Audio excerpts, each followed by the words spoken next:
Assalamualaikum semua warga Ramah Anak. Marilah malam ini kita akan berbicara tentang sekolah Ramah Anak. Ya, kita ketahui hal-hal yang penting tentang sekolah Ramah Anak. Baiklah, apa sih sekolah Ramah Anak itu? Nah, jadi sekolah ramah anak atau SRA adalah satuan pendidikan formal, non-formal maupun informal yang mampu memberikan pemenuhan hak dan perlindungan khusus bagi anak, termasuk mekanisme pengaduan untuk penanganan kasus di satuan pendidikan. Indikatornya apa? Indikator sekolah ramah anak itu disingkat dengan barisan dengan I-nya 2. Jadi barisan itu merupakan kependekan dari bersih, asri, ramah, inklusif, indah, sehat, aman, dan nyaman. Jadi harapannya sekolah ramah anak itu dilihat dari indikator-indikator barisan. Sekarang konsep-konsepnya. Ada 4 konsep dalam sekolah ramah anak yang bisa dilakukan di satuan pendidikan. Yang pertama adalah mengubah paradigma dari pengajar menjadi pembimbing, orang tua, dan sahabat anak. Yang kedua, orang dewasa di lingkungan satuan pendidikan memberikan keteladanan dalam keseharian. Yang ketiga adalah memastikan orang dewasa di sekolah terlibat penuh dalam melindungi anak. Dan yang terakhir adalah memastikan orang tua dan anak terlibat aktif dalam memenuhi 6 komponen sekolah ramah anak. Apa saja sih 6 komponen sekolah ramah anak itu? Dalam rangka menciptakan sekolah ramah anak, ada 6 komponen yang harus dipenuhi, yaitu 1. Kebijakan tentang SRA atau sekolah ramah anak. Kedua, pendidik dan tenaga kependidikan di sekolah tersebut terlatih tentang hak anak dan sekolah ramah anak. Yang ketiga, proses belajar mengajar yang ramah anak. Jadi tentang bagaimana caranya proses belajar mengajar itu menyenangkan bagi anak, termasuk bagaimana dengan proses pendisiplinan yang dilakukan tanpa merendahkan martabat dan tanpa kekerasan. Itu yang ketiga. Yang keempat adalah sarana prasarana yang ramah anak. Jadi kita bisa memastikan dan menjaga agar prasarana yang ada di sekolah itu nyaman dan tidak ada yang membahayakan bagi anak-anak kita. Yang kelima, partisipasi anak. Dan yang keenam adalah partisipasi orang tua, organisasi kemasyarakatan, dunia usaha, stakeholder, dan alumni. Jadi ini melibatkan komponen yang di dalam sekolah maupun komponen yang ada di luar sekolah. Karena pilar dari SRA ini adalah 3, yaitu sekolah, siswa, dan orang tua. Termasuk di dalamnya adalah masyarakat, alumni, ormas, dan lain-lain sebagainya seperti itu. Nah, lalu bagaimana dengan prinsip sekolah ramah anak? Setelah dipastikan bahwa orang tua dan anak itu sudah terlibat aktif dalam 6 hal atau 6 komponen itu tadi, mereka juga tidak boleh melupakan prinsip sekolah ramah anak. Prinsip sekolah ramah anak ini merupakan turunan dari hak dasar anak yang terdiri dari 1. Semuanya diperuntukkan untuk kepentingan terbaik bagi anak. Yang kedua, non-diskriminasi, tidak ada pembedaan karena banyak hal. Yang ketiga, partisipasi anak. Yang keempat, kelangsungan hidup dan perkembangan anak. Dan yang kelima adalah pengelolaan yang baik.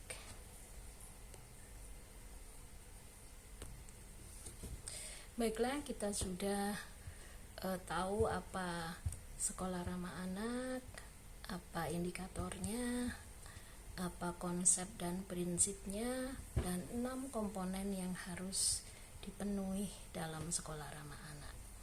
Lalu bagaimana tahapan pengembangan sekolah ramah anak oleh satuan pendidikan? Ada beberapa hal yang harus dilakukan jika satuan pendidikan akan mengembangkan tahapan sekolah ramah anak. Yang pertama adalah membentuk tim pelaksana sekolah ramah anak. Nah, tim pelaksana sekolah ramah anak ini dapat dibentuk baru atau dikembangkan dari tim yang telah ada.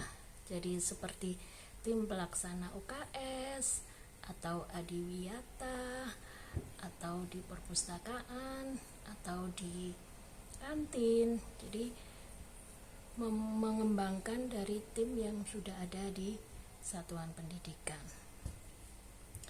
Tim pelaksana SRA ditetapkan dengan SK Kepala Satuan Pendidikan, dan keanggotaannya melibatkan unsur orang tua dan peserta didik.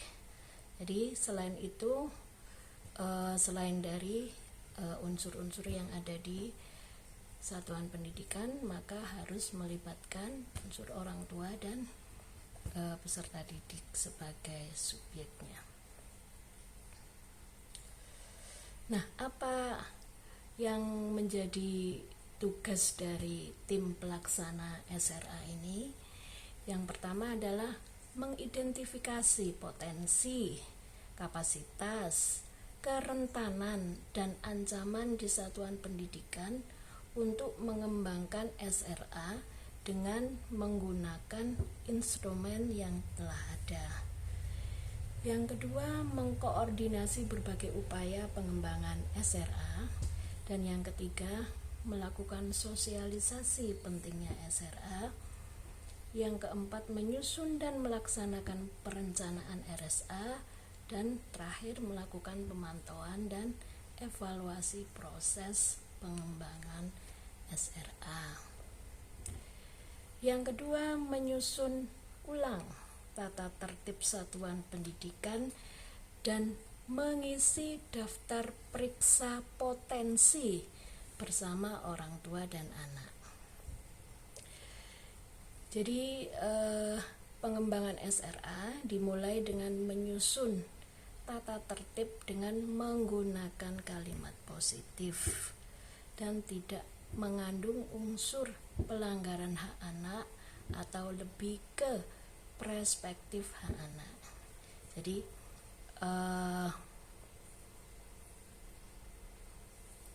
tata tertib yang sudah ada kita telaah lagi, kita lihat dan kita susun ulang atau kita sesuaikan dengan menggunakan kalimat-kalimat positif, begitu. Setelah itu dilakukan pendaftaran, mengisi daftar.